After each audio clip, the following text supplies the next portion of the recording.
सिया राम में सब जग जानी, करहूँ प्रणाम जोर जुग पानी।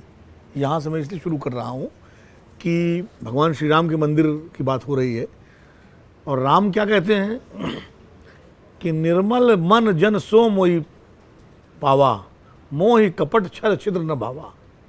यानी मुझे कपट छल छिद्र बिल्कुल पसंद नहीं है, जिसका निर्मल मन है वही मुझे पाता है। अब सवाल ये है कि हमारे सारे मित्रों ने जो कहा मैं उससे अपने को संबद्ध करता हूँ, इसलिए उसको दोहराऊंगा नहीं। 1986 में जब ताला खुला था बाबरी मस्जिद का, कोर्ट के आदेश थे उस जन्म स्थान बाबरी मस्जिद का, तो मैं गया था कवर करने, लखनऊ में था मैं। तो वहाँ मैंने जब कवर किया, बड़ा भक्तों का समूह उमड़ रहा था, तमाम लोग, स्थानीय लोग भी आ रहे थे, बाहर के लोग भी आ रहे थे। वो एक बहुत बड़ी घटना थी, वो ऐसी घटना थी जैसे 6 दिसंबर 1992 की घटना। फ़र्क यह था कि 6 दिसंबर 1992 में घटना थोड़ा हिंसक रूप से हुई थी, और ये जो घटना हुई थी फरवरी की बात है 1986 की, तारीख मुझे याद नहीं, ये अदालत के आदेश से हुई थी। तो उसमें कोई तनाव या हिंसा वाला मामला नहीं था।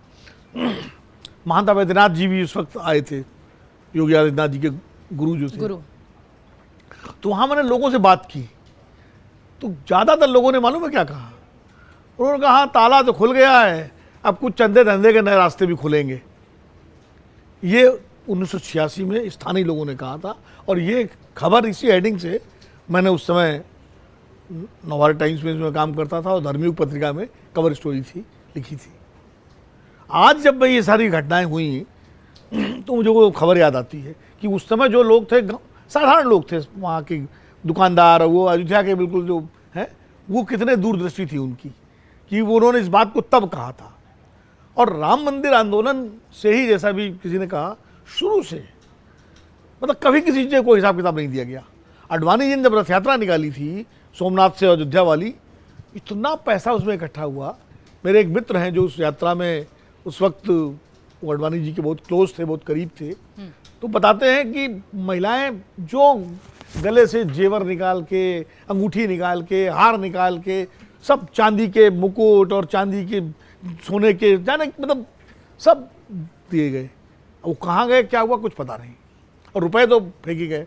फिर शिलाएँ आई, उसमें सोने की भी शिलाएँ थी, चांदी की शिलाएँ थी, मिट्टी की शिलाएँ थी। वो संतोष दुबे जो है, वहाँ जो एक कार सेवक हैं अयोध्या में, उनका इंटरव्यू चल रहा है वायरल पे, जो जिन्होंने धर्म सेना बनाई थी और जिन्होंने गोलियाँ भी जिनको लगी थी उस समय, और रासुका भी लगा था उनके ऊपर। तो वो बता रहे हैं उनका घर अभी भी वैसे ही जर्जर अवस्था में है।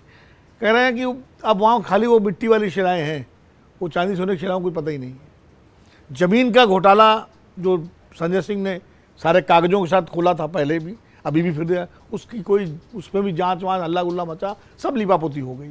मुझे एक बात नहीं समझ में आती है, एक तो चुप्पी पर जो सवाल समीर भाई ने उठाया, और समीर भाई ने तो बहुत अच्छा लिखा है सोशल मीडिया पे, मैंने उसको इंडोर्स भी किया है। जो चुप्पी पर सवाल उठाया वो तो सबको व्यथित करता है, और ये सिर्फ हिंदुओं की आस्था का मामला नहीं है। हम बार बार ये कहते हैं कि राम हमारी भारतीयता के प्रतीक है, तो जब भारतीयता की बात होती है तो उसमें हिंदू मुस्लिम सिख ईसाई सब आ जाते हैं। अब देखिए गुरु गोविंद सिंह के पूरे उसमें गुरु जो है राम का कितना उल्लेख है।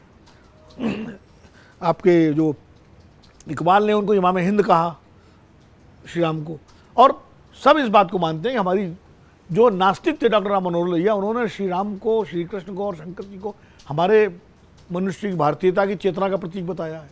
रामायण मेला लगवाते थे वो। तो कुल मिलाकर के ये बहुत सारे लोग जो आंदोलन से जुड़े थे, उनको तो धक्का लगा ही है, उनकी आस्था और उनके विश्वास को चोट पहुंची है। जो उस आंदोलन से नहीं भी जुड़े थे, तमाम सारे, मैं उस आंदोलन से नहीं जुड़ा था, लेकिन मुझे भी तकलीफ हुई है, क्योंकि ठीक है, जब तक विवाद था, जब तक था भाई, कोर्ट का आदेश आया, मंदिर का रास्ता सब विवाद खत्म हो गया, तो अब तो चीज़ व्यवस्थित होनी चाहिए। और जितना आंदोलन का हाइप हुआ था, उसके बाद जब श्री राम मंदिर फैसला आया, जब उसका शिलान्यास हुआ, फिर उसका लोकार्पण हुआ, तो जितना उसका एक राष्ट्रीय अंतर्राष्ट्रीय स्तर पर प्रचार हुआ, उससे वो स्थान तमाम सारे स्थानों से बहुत ऊपर हो गया, बड़ा हो गया।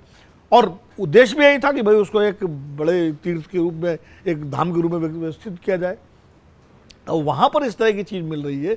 और देखिए, पहले का कुछ नहीं हुआ, पहले हंसी उड़ाई गई, मजाक उड़ाया गया।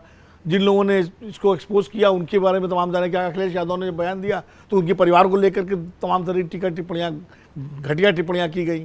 तो बजाइए, फिर जब भाजपा के नेता रजनीश सिंह हैं, उन्होंने जब चिट्ठी लिखी प्रधानमंत्री कार्यालय को, जब वहीं मंदिर से जुड़े हुए तमाम लोग उन्होंने बोलना शुरू किया तो संज्ञान लिया गया।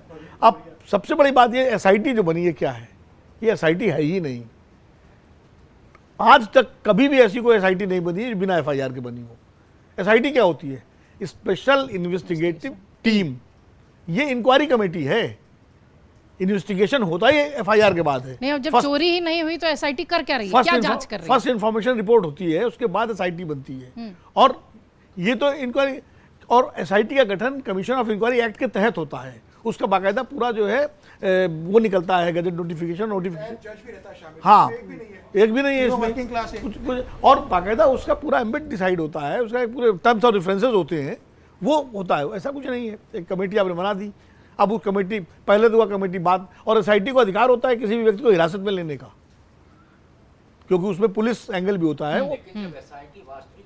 हाँ, ये एफआईआर के किसी को हिरासत में नहीं ले सकते। हाँ। इसलिए मैं कह रहा हूँ एफआईआर होती है, फिर अगर एसआईटी को शक होता है पूछताछ में कि भाई आदमी इसके बयान, तो उसको हिरासत में ले सकती है, उसको अरेस्ट कर सकती है।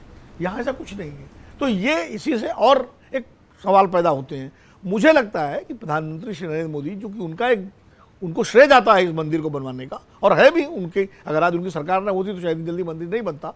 तो और उन्होंने अपने स्तर पे भाई नृपेंद्र मिश्रा जी को भेजा। नृपेंद्र मिश्रा जी, आज मैंने पढ़ा अखबार में खबर, वो खुद कह रहे हैं कि डाका डाला गया।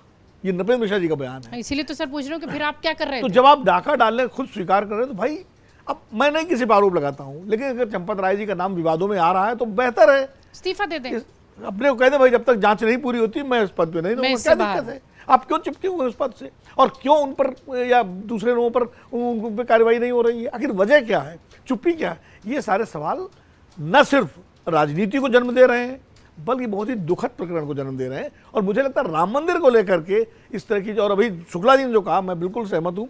सिर्फ राम मंदिर का तो मामला जो कि महत्वपूर्ण से आ गया सामने, वरना वृंदावन बिहारी जी का धाम, तिरुपति का बताया, अभी उज्जैन के महाकाल मंदिर को लेके भी जो दर्शन होते हैं उस पर भी विवाद हुआ। अभी बद्रीनाथ केदारनाथ के जो वीआईपी दर्शन, उसकी खबरें आई। तो ये ऐसा हमारे धार्मिक स्थलों पर ऐसा क्यों हो रहा है? अगर आप ये वीडियो YouTube पर देख रहे हैं तो हमारे चैनल को सब्सक्राइब कर बेल आइकन दबाएं, और Facebook पर देख रहे हैं तो हमारे पेज को लाइक करें।